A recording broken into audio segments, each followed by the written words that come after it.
Hello everyone, आज हम class 11 physics chapter 2 का अभ्यास प्रश्न के ये देखेंगे, क्वेश्चन देखेंगे जो कि काफ़ी इंपॉर्टेंट है। इसमें जो पहला क्वेश्चन है उसमें दिया गया है किसी 1 सेंटीमीटर भुजा वाले घन का आयतन हमें फाइंड करना है। तो चलिए अब हम इसे देखते हैं।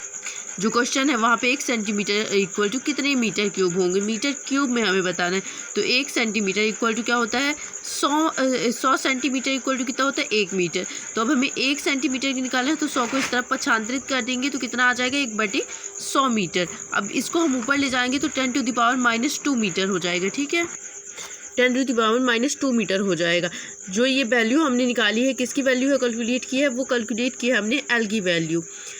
इस क्वेश्चन में पूछा गया है घन का आयतन बताइए। तो घन का आयतन क्या होता है एल क्यूब होता है। एल हमारा ये है, इसकी वैल्यू का हम क्या करेंगे क्यूब कर देंगे। तो 10⁻⁻2 पूरे का whole square cube M cube. तो इन दोनों का क्या हो जाएगा गुणा हो जाएगा। तो 3 दूनी 6 10⁻⁻6 मीटर क्यूब हो जाएगा। अब हम दूसरा क्वेश्चन देखते हैं। चलिए, ये आपकी समझ में आ गया होगा।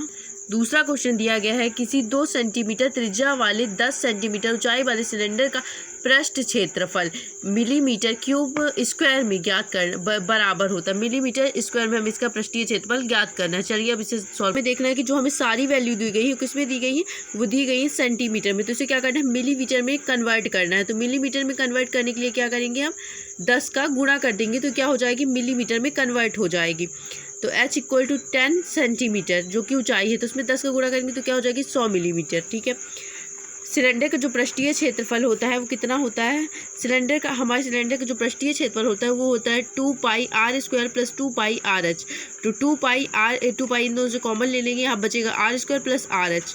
2πr यानी 20 का स्क्वायर प्लस 20 × 100 आर और एच की वैल्यू फाइंड कर देंगे इसमें। तो यहाँ पे आ जाएगा 2π 20 का जो स्क्वायर करेंगे वो कितना होगा 400 हो जाएगा। और इन दोनों को जब हम गुणा करेंगे तो यहाँ पे हमें क्या मिल जाएगा 2000 मिल जाएगा। अब हम इसे 3.145 पाई की वैल्यू रख देंगे, इन दोनों को जोड़ देंगे तो 2400 हो जाएगा।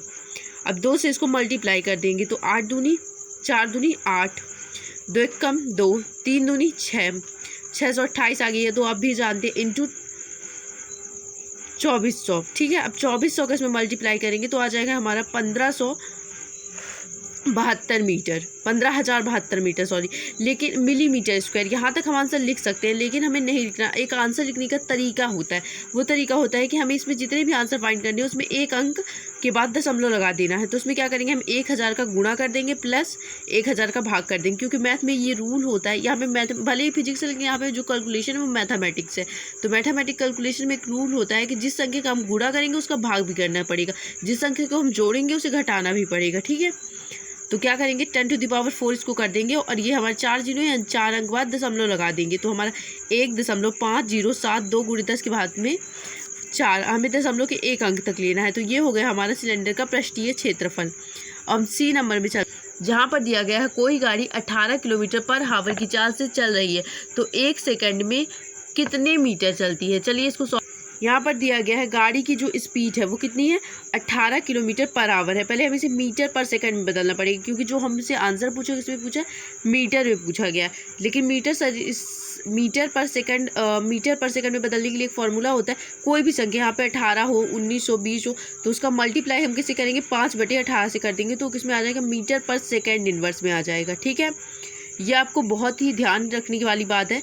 1 सेकंड में तय की गई दूरी चाल इंटू समय, जो हमारी चाल है वो क्या है 5 मीटर सेकंड इनवर्स, और समय क्या है 1 सेकंड जो कि क्वेश्चन में दिया गया है, इक्वल टू क्या आ गई हमारी चाल तय की गई दूरी 5 मीटर। ये भी सॉल्व हो गया। हम डी नंबर में चलते हैं। शीशे का अपेक्षिक घनत्व 11.3 है तो इसका घनत्व ग्राम सेंटीमीटर इनवर्स क्यूब या किलोग्राम मीटर इनवर्स क्यूब में क्यूब होगा। तो चलिए अब इसे सॉल्व करते हैं। ये इजी बट लेंथी क्वेश्चन।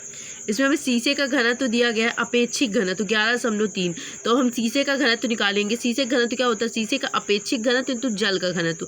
तो अपेक्षिक घनत्व हमें दिया गया है 11.3 इंटू जल का घनत्व होता है 1 ग्राम सेंटीमीटर पर इनवर्स क्यूब। अब इसका गुणा हम कर देंगे तो यहाँ पे आ जाएगा 11.3 ग्राम सेंटीमीटर इनवर्स क्यूब। एक आंसर हमारा आ गया। अब हमें एक और आंसर निकालना है जो कि होगा हमारा किलोग्राम मीटर क्यूब में। तो हमें पहले शीशे का घनत्व उसके लिए ज्ञात करना पड़ेगा। तो ये मैंने लिखा है, अगर हम किलोग्राम में ज्ञात करते हैं तो ये 1 से बढ़कर 10 हो जाता है, क्योंकि क्या होता है यहाँ पे 10 किलोग्राम मीटर पर क्यूब, ठीक है। तो यहाँ पे शीशे का घनत्व कितना होगा 11.3 इंटू 10⁻³ किलोग्राम मीटर पर इनवर्स। हमें अब क्या करना है, ये किलोग्राम मीटर पर इनवर्स में ले आना है, ठीक है। तो इसमें क्या होगा, इसका क्यूब हो जाएगा, तो यहाँ पे क्या आ जाएगा 3 आ जाएगा। अब हम इसे सॉल्व करेंगे तो हमें क्या करना है, एक अंक बाद दशमलव लगाना है, ये हमें सभी आंसर में करना है। तो यहाँ पे 10⁻⁴ क्या हो जाएगा 4 हो जाएगा किलोग्राम मीटर पर इनवर्स। बहुत ही ईजी क्वेश्चन है। Thank you. अब अगली क्वेश्चन हम अगले वीडियो में कवर करेंगे।